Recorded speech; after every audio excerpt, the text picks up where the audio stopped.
Hi everyone and welcome back sa Mom's Lab PH. So ang video natin for today will be a quick tutorial kung paano natin i-change ang pangalan natin or pangalan ng kapag ka-login mo using the Zoom application. Una, using the computer and pangalawa, using your cell phone. I hope that this can help yung mga momshi, mga lola, mga tita, mga ate dyan who's helping their kids to log in online para maka-join sa kanilang online classes. So nakikita nyo ngayon on my computer is just my screen on my page sa YouTube. Kung hindi pa kayo nakaka-visit, please visit po and don't forget to subscribe and watch na din po.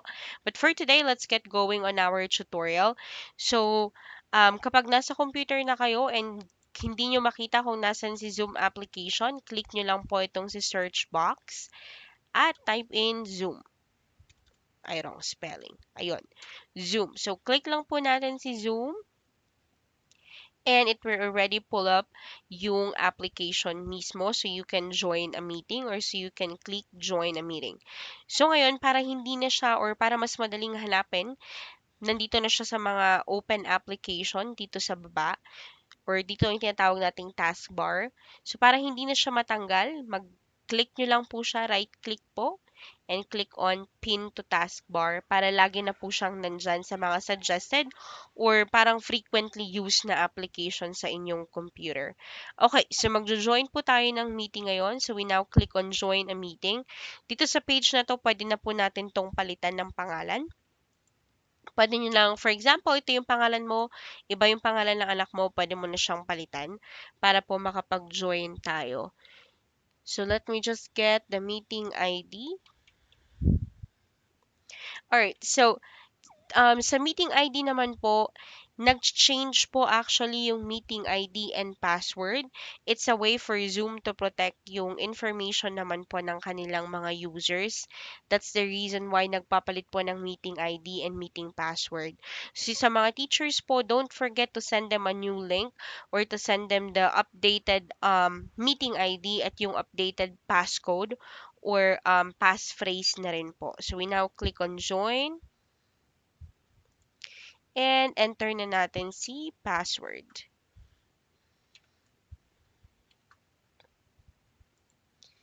Alright, there you go. So we now click on join meeting. So join the meeting without video po muna ako ngayon.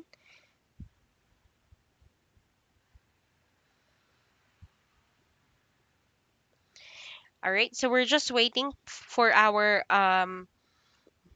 for yung person na nag-open ng meeting to pull it up. Ngayon po, this is the perfect time para mag-test na po tayo ng ating computer audio. So pag-click nyo po dito, makikita nyo ito na gumagalaw. It means that my microphone is working. So sa mga parents po dyan, we have to make sure that our computers have is microphone or has a microphone na external if necessary or kung meron tayong speaker na meron na din pong built-in na microphone, maganda din po 'yon. So let's just close it now. And i-click ko lang po si admit. Wait lang po. Alright, there you go.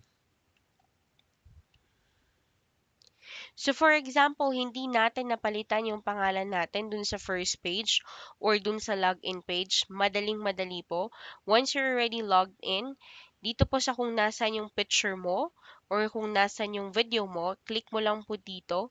Sa upper right-hand side, meron po kayo makikitang tatlong tuldok or three dots, click nyo po siya and you'll find the option to rename. Alright, so kung ang pangalan ng inyong anak ay maganda, masipag, you can already type it in para po ma-update siya and then click on okay. I know na napakasimple lang to for some, but pero meron po tayo mga grannies, mga grandma, mga lola na tinutulungan po yung apo nila.